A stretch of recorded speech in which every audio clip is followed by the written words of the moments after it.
Thank you, Madam Speaker. Thank you, honourable members. It gives me a great pleasure to rise on behalf of the people of Barrie Innisfil for report stage of Bill C-74. And as I rise in this House, it's not lost on me that I am in the people's House, people that elected all 338 of us to come here. And it's also not lost on me as well, Madam Speaker, that can you imagine if the Liberals ran their household the way they're running this government? With debt and deficit just piling on, and I'm going to go through some statistics a little bit later on to show just how dire the situation is with respect to the future of the economy and the future of our children to have to pay for Liberal debt and deficits. And today's debt and deficits, Madam Speaker, are certainly tomorrow's tax increases and service cuts. And as somebody who's lived through that in Ontario, fortunately we have an election coming up. We are going to see a change in government, I believe strongly, and I'm actually fearful for the government of Ontario, whoever forms the government of Ontario, whether it's the Conservative or the NDP, because oftentimes when governments are elected, they go in and they say that the cupboards are bare. Well, I believe there are no cupboards left in Ontario, to be quite frank, and certainly this Liberal government is utilizing the same strategy, the same playbook. I've spoken about that many times in this House, that the current Liberal government in Ontario has used, and I believe, Madam Speaker, that our cupboards will soon be bare at the federal level. And I said this many times before the last election.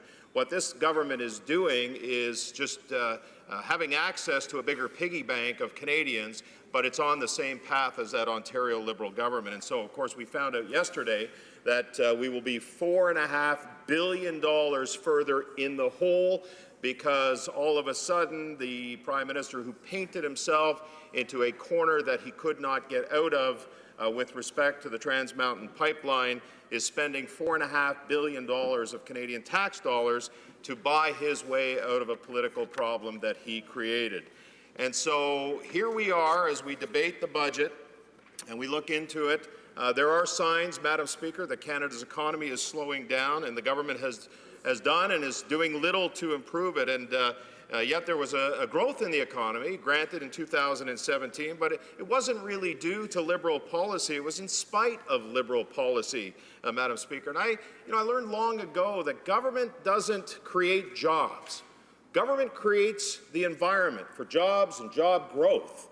And when you look at what's happening, particularly down in the United States, with a regulatory process and a tax regime that is completely contrary to where we are here in Canada, there are some significant fears in the future for our prospects from an economic standpoint. And the growth that we've seen, Madam Speaker, has been largely due to oil and gas sector, as well as a very strong housing market right across the country. And that housing market had record high price increases in 2016, followed by another 9% in 2017. Oil and gas, for that matter, soared 40% in 2017 because of higher prices in the oil sands. And so our exports grew, and the Liberals did not create this economic growth. It was caused mostly in large part by our natural resource sector, the same natural resource sector that this Prime Minister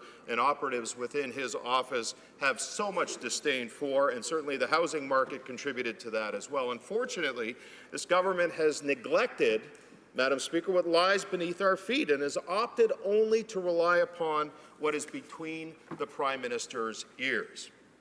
Now, the Prime Minister promised the GDP in 2016-17 that would be increased by 0.5%, and 2017 and 18 by 1%. And the government believes their reckless, out-of-control spending has actually helped the GDP figures. In fact, we just heard one of the members on the other side from Edmonton stand up and espouse the greatness of the GDP. But in reality, what the Parliamentary Budget Officer has estimated is that for all of the spending in the last few years, the GDP has only improved by 0.1% in those 2 years. That's next to nothing, Madam Speaker, and all that money that has been spent is for what?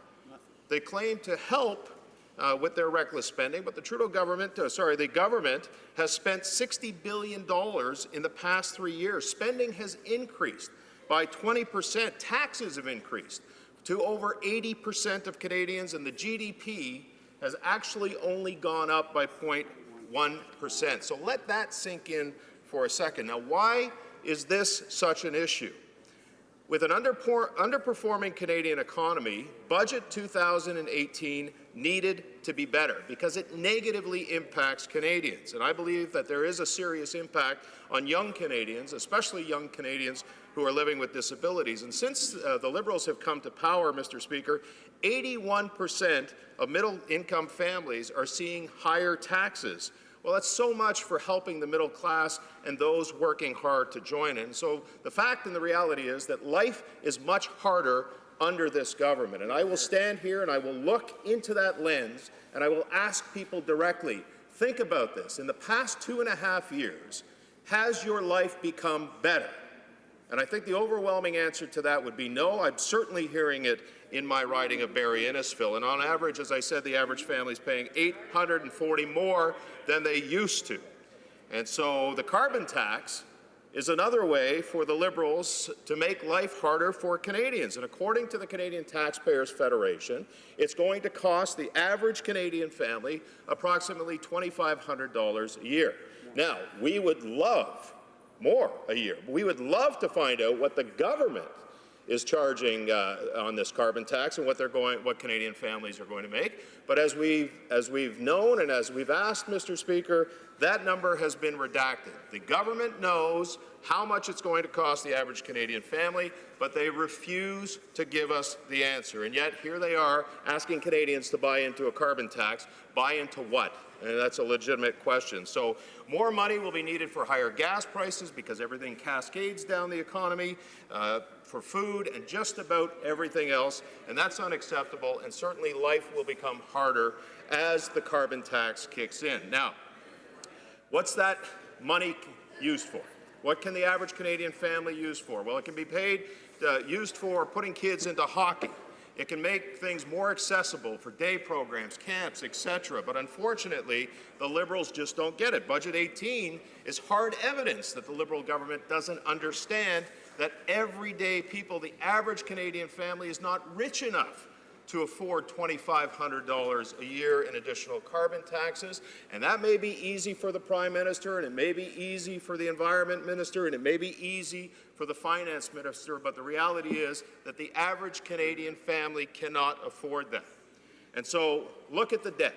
And as I mentioned, the Prime Minister has added $60 billion in debt in just 3 years. And in total, each family in this country owes the government $47,612.